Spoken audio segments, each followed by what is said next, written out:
नमस्कार। दैनिक पत्र पत्रिकाको संगालो कार्यक्रम अखबारमा यहाँलाई हार्दिक स्वागत गर्दछौं। प्राविधिक साथी राजु थापा र म श्रेया नेपाल।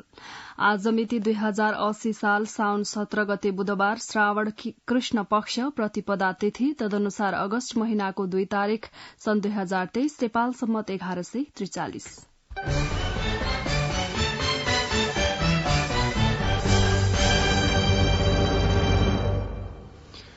आज राजधानीबाट प्रकाशित विभिन्न दैनिक पत्र पत्रिकामा फरक फरक शीर्षकमा खबरहरू छापिएका छन्। गोर्खापत्र दैनिकको अग्रपृष्ठको खबरबाट कार्यक्रमको शुरूआत गर्दैछौं। विश्वविद्यालय आफ्नै बुतामा उभिन सक्नुपर्छ प्रमुख शीर्षकमा छापिएको खबर हो यो। प्रधानमन्त्री तथा नेपाल कम्युनिष्ट पार्टी माओवादी केन्द्रका अध्यक्ष पुष्पकमल दाहाल प्रचण्डले विश्वविद्यालय आन्तरिक सुधारमा केन्द्रित रहन निर्देशन दिनुभएको छ। मंगलबार बालुवाटारमा आयोजित सुदूरपश्चिम विश्वविद्यालयको 11औं सिनेट बैठकलाई सम्बोधन गर्दै उहाँले आफ्नै बलबुतामा टेकेर आन्तरिक सुधारको कार्य अगाडि बढ़ाउन विश्वविद्यालयका पदाधिकारीलाई निर्देशन दिनुभयो। राज्यको साधन स्रोतको सीमितता तथा विश्व बजारको प्रभाव हुँदाहुँदै पनि विश्वविद्यालयले आफ्नै मेहनतमा शैक्षिक तथा प्रशासनिक सुधार भएका थुप्रै उदाहरण छन्। विश्वविद्यालयका कुलपति समेत रहनुभएका प्रधानमन्त्री प्रचण्डले भन्नुभयो, तसर्थ उच्च शिक्षाको गुणस्तर, अभिवृद्धि, संस्थागत र संरचनागत सुधारका क्षेत्रमा के कस्ता काम गर्न सकिन्छ सोको पहिचान गरी सुदूरपश्चिम विश्वविद्यालयलाई देशकै उत्कृष्ट र नमूना विश्वविद्यालयका रूपमा स्थापित गर्न समेत यहाँहरूको ध्यानाकृष्ट गराउँछु। उहाँले सुदूरपश्चिम विश्वविद्यालयले स्थापनाको छोटो अवधिमै नेपालको उच्च शिक्षाको विकासमा प्रशंसनीय भूमिका निर्वाह गरिरहेको बताउनुभयो। उहाँले भन्नुभयो, उच्च शिक्षालाई समय सापेक्ष, बजारमुखी र विश्व बजारमा प्रतिस्पर्धा बनाउनेतर्फ सुदूरपश्चिम विश्वविद्यालयले अंगालेका कदम समय सापेक्ष छन्। स्नातक र स्नातकोत्तर तहका कार्यक्रमलाई सुव्यवस्थित बनाउँदै दर्शनाचार्य तथा विद्यावारिधि कार्यक्रम सञ्चालन गरी अनुसन्धानमूलक गतिविधिलाई प्राथमिकता दिएका कार्य महत्वपूर्ण एवं प्रशंसनीय छन्। सुदूरपश्चिम विश्वविद्यालयले आफूलाई नेपालको उच्च शिक्षाको थलोका रूपमा स्थापित गरी देशको आर्थिक सामाजिक रूपान्तरणमा महत्वपूर्ण भूमिका निर्वाह गर्नुपर्नेतर्फ जोड़ दिँदै उहाँले अनुसन्धान कार्यलाई आर्थिक तथा सामाजिक विकाससँग जोड्दै बेरोजगारी र गरीबी न्यूनीकरण गर्नेतर्फ पनि विश्वविद्यालयले महत्वपूर्ण भूमिका निर्वाह गर्नुपर्छ भन्नुभयो। विश्वविद्यालय आफ्नै बुतामा उभिन सक्नुपर्छ प्रमुख शीर्षकमा गोर्खापत्र दैनिकले अग्रपृष्ठमा खबर छापेको छ।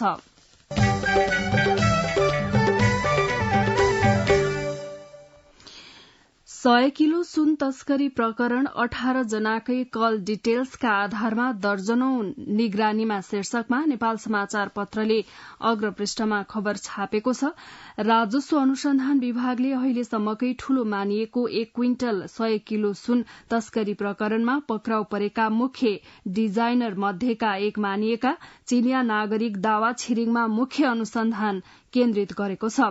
दावासहित हालसम्म पक्राउ परेका 18 जनाकै कल डिटेल्स लिने काम सम्पन्न भएको र सोही आधारमा दर्जनौं व्यक्तिहरूलाई निगरानीमा राखेर थप अनुसन्धान अघि बढ़ाइएको विभाग सूत्रले जानकारी दिएको छ। दावाको कल डिटेल्सका आधारमा केही राजनीतिक नेतृत्व समेत निगरानीमा परेको हुन सक्ने स्रोतको दावी छ। सोही आधारमा केही राजनीतिक व्यक्तित्व तथा उच्च तहका व्यापारिक घराना समेत तानिन सक्ने देखिएको छ। विभाग स्रोतका अनुसार सुन तस्करीको मुख्य डिजाइनर मानिएका दावासँग सामान्य केरकार र सोधपूछ भइरहेको छ। उनीसँग विस्तृत बयान लिने काम भने बाँकी रहेको र छिट्टै बयान लिने विभाग स्रोतको जानकारी रहेको छ। नेपाल समाचार पत्रले अग्रपृष्ठमा छापेको छ। यता कान्तिपुर दैनिकले यसै प्रसंगलाई सुन तस्करीमा मुछिएका माओवादी नेता महराका बाबु छोरालाई उन्मुक्ति शीर्षकमा खबर छापेको छ। हरेक दिन जसो हुने विभिन्न कार्यक्रममा प्रधानमन्त्री पुष्पकमल दाहाल र उपप्रधान तथा गृहमन्त्री नारायण काजी श्रेष्ठले भ्रष्टाचारका फाइल खोतल्ने र कसैलाई नछाड्ने दोहोर्याए पनि 9 किलो सुन तस्करीमा जोडिनु भएका पूर्व सभामुख तथा माओवादी उपाध्यक्ष कृष्ण बहादुर महरा र छोरा राहुलमाथि अनुसन्धान अघि बढ़ेको छैन। 8 करोड़ 55 लाखको सुन तस्करी तथा बेचबिखनमा महरा बाबु छोरा संलग्न भएको भनेर प्रहरीको विशेष अनुसन्धान ब्यूरो सीआईबी को प्रतिवेदनमा किटान हुँदा पनि उहाँहरूमाथि मुद्दा दर्ता त भएको छैन नै। उहाँहरूलाई योजनाबद्ध रूपमा उन्मुक्ति दिन खोजिएको छ।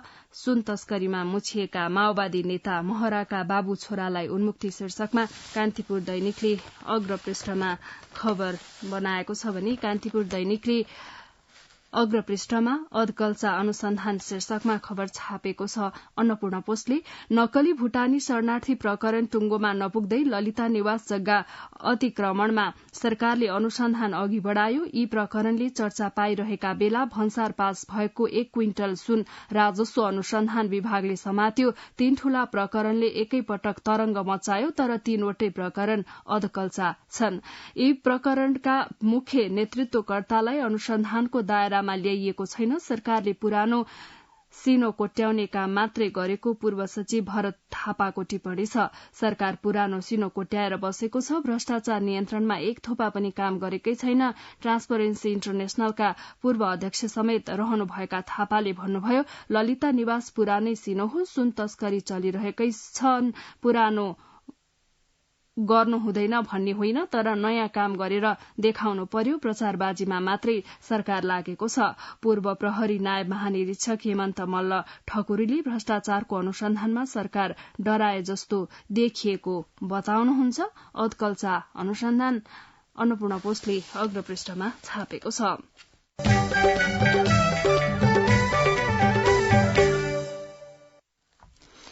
सत्ता साझेदार नेपाली कांग्रेस र नेपाल कम्युनिष्ट पार्टी माओवादी केन्द्रले सत्य निरूपण तथा मेलमिलाप आयोग र बेपत्ता छानबिन आयोग सम्बन्धी विधेयक तत्कालै पारित गर्ने गरी छलफल थालेका छन्।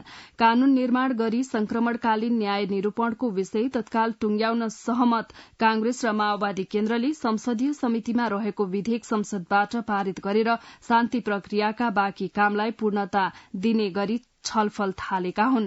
नेपाली कांग्रेसले आयोगको विधेयकका सन्दर्भमा पदाधिकारी बैठकमा छलफल गरेको छ। सरकारका प्रवक्ता संचार तथा सूचना प्रविधि एवं माओवादी केन्द्रका स्थायी समिति सदस्य रेखा शर्माले दुवै आयोगका विधेयकबारे बेला बेला गम्भीर ढंगले छलफल हुँदै आएको र यसलाई कानूनकै रूप दिएर शान्ति प्रक्रियाका बाँकी काम पूरा गर्नुपर्ने बताउनुभयो। उहाँले भन्नुभयो, टीआरसी विधेयक समितिमै छ। यो विषय छिटो भन्दा छिटो टुंग्याउनु पर्छ भन्ने नै हो। विधेयक पारित हुन केही ढिला हुँदा पदाधिकारी नियुक्ति पनि टुंग्याएर जानुपर्ने हुन्छ। संक्रमणकालीन न्यायका सन्दर्भमा सबै गम्भीर हुनुपर्छ। विधेयक यथाशीघ्र पारित गर्नुपर्छ। कांग्रेस पदाधिकारी बैठकले सत्य निरूपण तथा मेलमिलाप र बेपत्ता छानबिन आयोग सम्बन्धी विधेयक चाँडै पारित गर्नुपर्ने निष्कर्ष निकालेको छ। कांग्रेस संसदीय दलको कार्यदल सिंहदरबारमा बसेको पदाधिकारी बैठकले ऐन निर्माण गरी संक्रमणकालीन न्याय निरूपण गर्नुपर्ने निष्कर्ष निकालेको हो। कांग्रेस महामन्त्री विश्व प्रकाश शर्माले शान्ति प्रक्रियालाई अन्तिम निष्कर्षमा पुर्याउन छलफल भएको बताउनुभयो। सत्य निरूपण तथा मेलमिलाप विधेयक चाँडै पारित गर्न प्रस्ताव गोरखापत्र दैनिकले अग्रपृष्ठमा छापेको छ।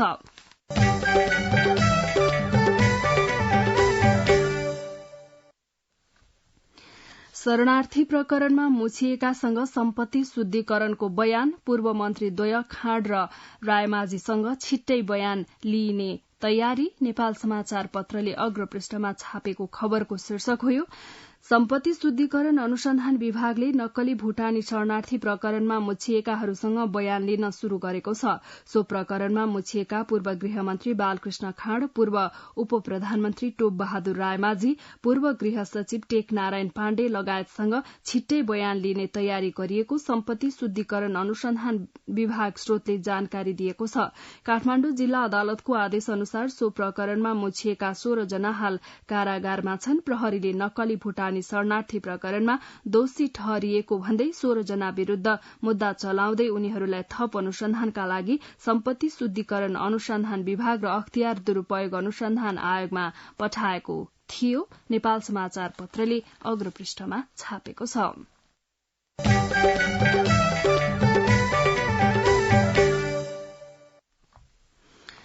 सर्वोच्च अदालतका अधिकारीहरू मंगलबार अपराह्न भिन्न मोडमा थिए। उता प्रधानमन्त्री पुष्पकमल दाहालको अध्यक्षतामा संवैधानिक परिषदको बैठक चल्दै थियो। सबैको अनुमान थियो सर्वोच्चका वरिष्ठतम न्यायाधीश विश्वम्भर प्रसाद श्रेष्ठ प्रधान न्यायाधीश नियुक्तिका लागि सिफारिश हुनुहुनेछ।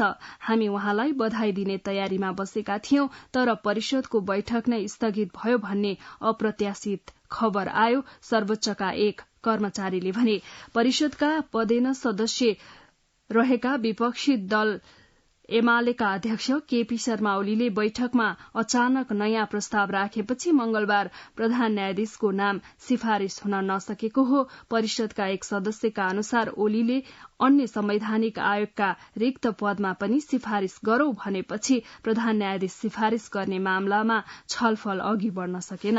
निर्वाचन आयोग र वित्त सेवा आयोगमा एक एक सदस्य तथा महालेखा परीक्षकको पद खाली छ।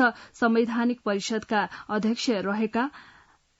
अध्यक्ष रहनुभएका प्रधानमन्त्री दाहालले मंगलबार बोलाएको बैठकमा भन्नुभयो यी निकायका लागि नियुक्तिको सिफारिश गर्ने एजेण्डा नै थिएन। प्रस्ताव आइसकेपछि त्यसलाई संवैधानिक परिषदमा अध्यक्ष प्रधानमन्त्री तथा सदस्य प्रधान न्यायाधीश सभामुख राष्ट्रिय सभा अध्यक्ष प्रतिनिधि सभामा विपक्षी दलको नेता र उपसभामुख रहने संवैधानिक व्यवस्था छ।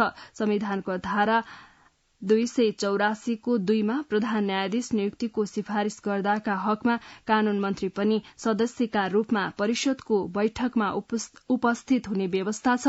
कानून मन्त्री धनराज गुरूङ अमेरिका भ्रमणमा रहेकाले मंगलबारको बैठकमा अनुपस्थित हुनुहुन्थ्यो। प्रधान न्यायाधीश नियुक्तिमा फेरि पनि राजनीतिक दाउजपेच। यो खबर कान्तिपुर दैनिकले अग्रपृष्ठमा छापेको छ। यसै प्रसंगलाई नागरिक दैनिकले प्रधान न्यायाधीशलाई असहयोग, न्यायाधीश नियुक्तिमा विलम्ब हुँदा न्याय सम्पादनमा असर शीर्षकमा नागरिक दैनिकले अग्रपृष्ठमा खबर छापेको छ भने यही खबरलाई राजधानी दैनिकले अग्रपृष्ठमा संवैधानिक परिषद बैठक निष्कर्षविहीन, ओलीले अड्को थाप्दा भएन, प्रधान न्यायाधीश सिफारिश शीर्षकमा खबर छापेको छ।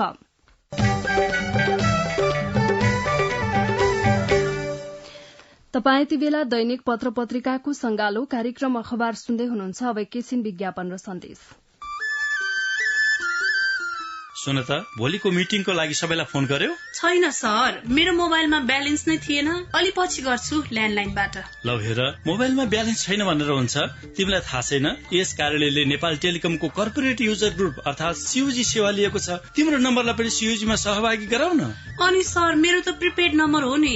अहिले नेपाल टेलिकमले प्रिपेड र पोस्टपेड दुवै फोनमा सीयूजी सेवा लागू गरिसकेको छ। सीयूजीमा आबद्ध भएपछि हाम्रो कर्मचारीहरू बीच निशुल्क र नेपाल टेलिकमको नेटवर्कमा सस्तो दरमा फोन तथा एसएमएस गर्न र डाटा चलाउन पाइन्छ नि। तिमीलाई थप जानकारी चाहिएमा नेपाल टेलिकमको वेबसाइट www.ntc.net.np मा हेर न। नेपाल टेलिकम, राष्ट्रको संचार।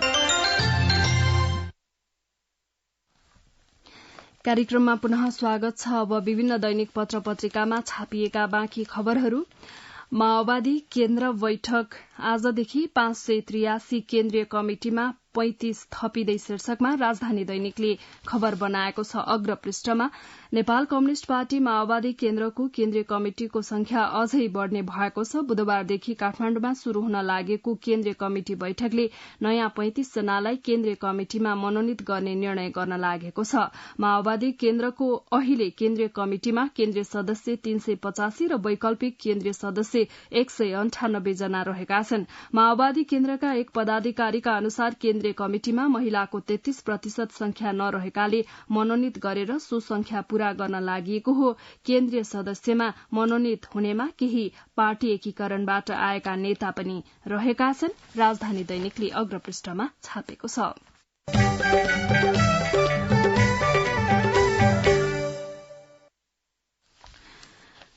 दाताको रेण्डमा निर्माणाधीन सड़कको प्रगति निराशाजनक, नागरिक दैनिकले अग्रपृष्ठमा प्राथमिकता दिँदै छापेको खबर हो। यो सरकारले 2075 सालमा एसियाली बैंक एसियाली विकास बैंक एडीबीसँग ऋण लिएर बुटोल नारायणगढ़ सड़क स्तरोन्नतिको काम अघि बढ़ायो, तर सो खण्डको निर्माण गति भने लज्जाजनक छ।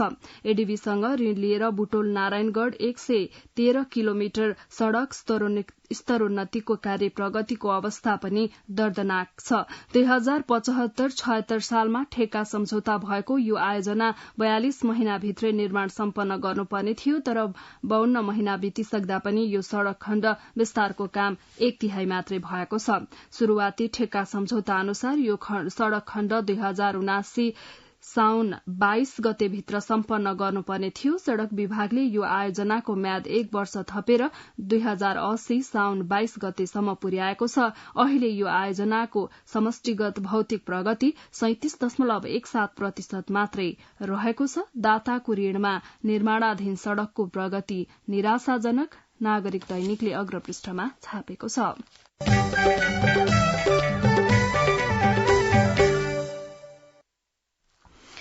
सुगम क्षेत्रका कार्यालयमा सरुवा हुन चाहनेको निवेदनको चाङ संघीय मामला तथा सामान्य प्रशासन मन्त्रालयमा निकै ठूलो भइसकेको छ, तर सुगमबाट दुर्गम जान एउटा पनि निवेदन परेको छैन। मन्त्रालयले गत बिहीबार दुर्गम क्षेत्रमा काम गरेका कर्मचारीलाई सुगममा काम गरेका कर्मचारीले दुर्गम क्षेत्रमा सरुवा भई जान 9 दिनको समय सीमा दिएको थियो। मंगलबारसम्म 161 जना कर्मचारीले सुगम क्षेत्रमा सरुवा भई जानका लागि मात्र निवेदन दिएका छन्। दुर्गम क्षेत्रमा कामकाज गर्नका लागि भने कुनै पनि कर्मचारीले निवेदन नदिएको संघीय मामला तथा सामान्य प्रशासन मन्त्रालयले जनाएको छ। निवेदन दिनेमा खरिदारदेखि उपसचिव स्तरसम्मका कर्मचारी रहेका छन्। सुगममा जान खोज्नेको लर्को गोर्खापत्र दैनिकले अग्रपृष्ठमा छापेको छ।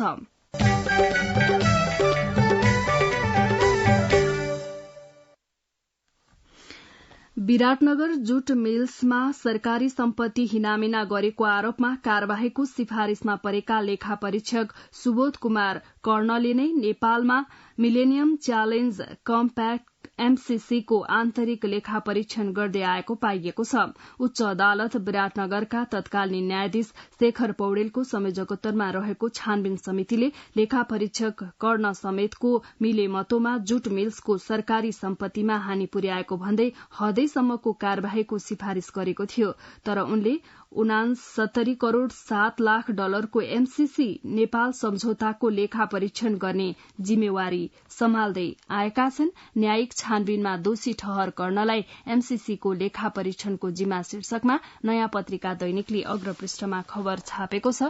नयाँ पत्रिका दैनिकले नै अग्रपृष्ठमा सतर्कताको ठहर, राप्ती प्रतिष्ठानका पदाधिकारीको नियुक्ति गैर कानूनी, थप अनुसन्धानका लागि फाइल अख्तियारमा, नियुक्ति सिफारिश गर्नेलाई कार्यवाही तथा पदाधिकारीले खाइपाई आएको तलब भत्ता र सुविधा असुल गर्न सतर्कताको सिफारिश शीर्षकमा पनि नयाँ पत्रिका दैनिकले अग्रपृष्ठमा खबर छापेको छ।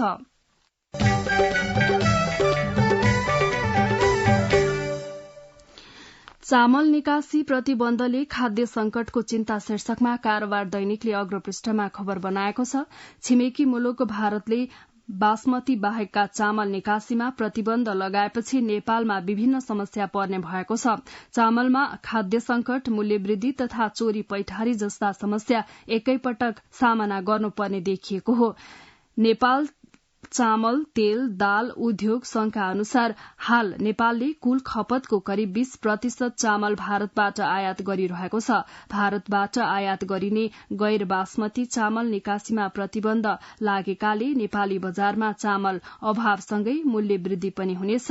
अभावको मौका छोपी खुला सीमा मार्फत चोरी पैठारी बढ़ने जोखिम त छँदैछ। संघले भारत सरकारको निर्णय नेपालका हकमा लागू नहुने गरी कूटनीतिक पहल गर्नुपर्ने जोड़ दिएको छ। कारोबार दैनिकले अग्रपृष्ठमा छापेको छ।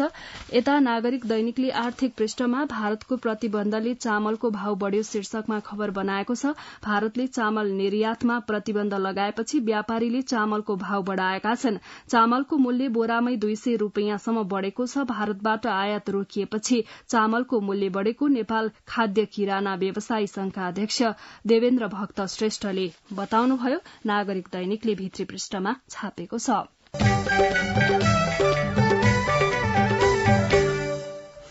अब विभिन्न दैनिक पत्र पत्रिकामा छापिएका सम्पादकीयहरू। गोरखापत्र दैनिकले मुलुकको काया बदल्नका लागि श्रम शक्तिको पूर्ण परिचालन आवश्यक रहेको नेपालले नीतिगत रूपमै आफ्नो श्रम शक्ति निर्यात गरिरहेको प्रसंगलाई सूचना प्रविधि निर्यात शीर्षकमा सम्पादकीय छापेको छ। नागरिक दैनिकले स्वार्थको द्वन्द्वमा सत्ता शीर्षकमा सम्पादकीय बनाएको छ भने राजधानी दैनिकले तस्करीको सेटिङ हटाओ शीर्षकमा सम्पादकीय छापेको छ। नेपाल समाचार पत्रले सुन काण्डको अनुसन्धानमा आशंका शीर्षकमा सम्पादकीय बनाएको छ भने अन्नपूर्ण पोस्टले हेटौडा सिमेन्ट किम्बदन्ती नहोस् शीर्षकमा सम्पादकीय छापेको छ।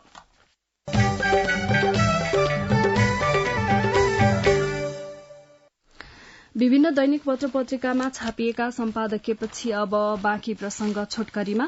पेट्रोलियमको मूल्य बढ़ने सूचनापछि व्यवसायले एकैपटक उठाए धेरै तेल शीर्षकमा नयाँ पत्रिका दैनिकले भित्री पृष्ठमा खबर बनाएको छ। पेट्रोलियमको मूल्य बढ़ने जानकारी पाएका पेट्रोल पम्प व्यवसायीले सामान्य अवस्थाको तुलनामा मंगलबार केही बढ़ी पेट्रोल र डिजेल खरिद गरेका छन्। मंगलबार दिउँसो इण्डियन आयल कर्पोरेशन आईओसीले निगमलाई नयाँ मूल्य पठाउने निश्चित थियो। नयाँ मूल्य बढ़ेर आउने पम्प व्यवसायीहरूले जानकारी पाएसँगै बिहानैदेखि निगमका 4 डिपोबाट मात्रै सामान्य अवस्थामा झण्डै 800 किलो लिटर बढ़ी पेट्रोल डिजेल उठाएका छन्। यसैबीच नेपाल आयल निगम लिमिटेडले स्वचालित मूल्य प्रणाली लागू गर्दै मंगलबार रातिबाट लागू हुने गरी पेट्रोलियम पदार्थको मूल्य समायोजन गरेको छ।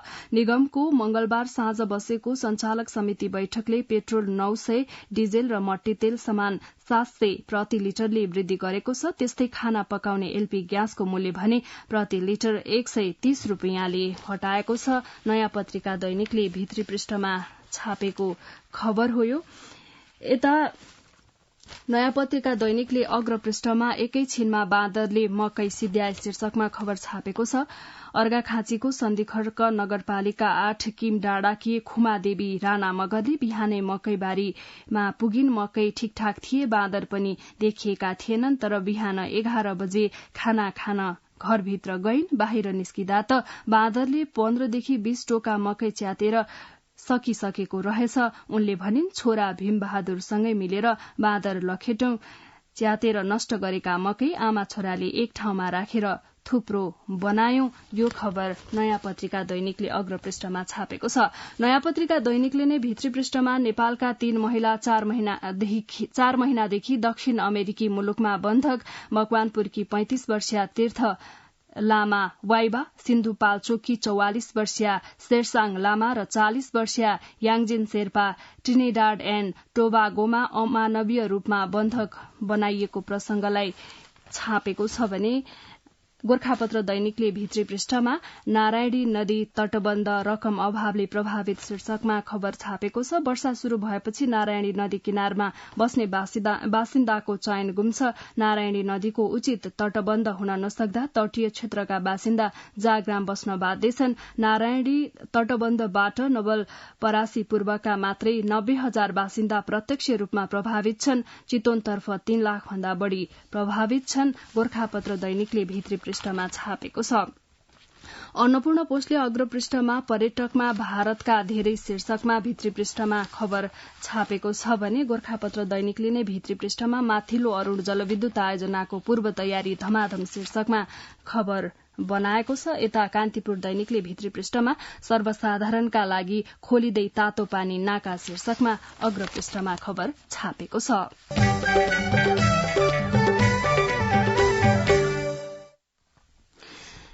यिनै विविध प्रसंगसँगै हामी कार्यक्रमको अन्त्यमा आइपुगेका छौं। प्रविधिमा सहयोग गर्नुहुने राजु थापालाई धेरै धन्यवाद दिँदै म श्रेया नेपाल पनि बिदा हुन्छु। यसपछि कार्यक्रम अन्तर्संवाद सुन्न सक्नुहुनेछ। हवस् त, नमस्कार।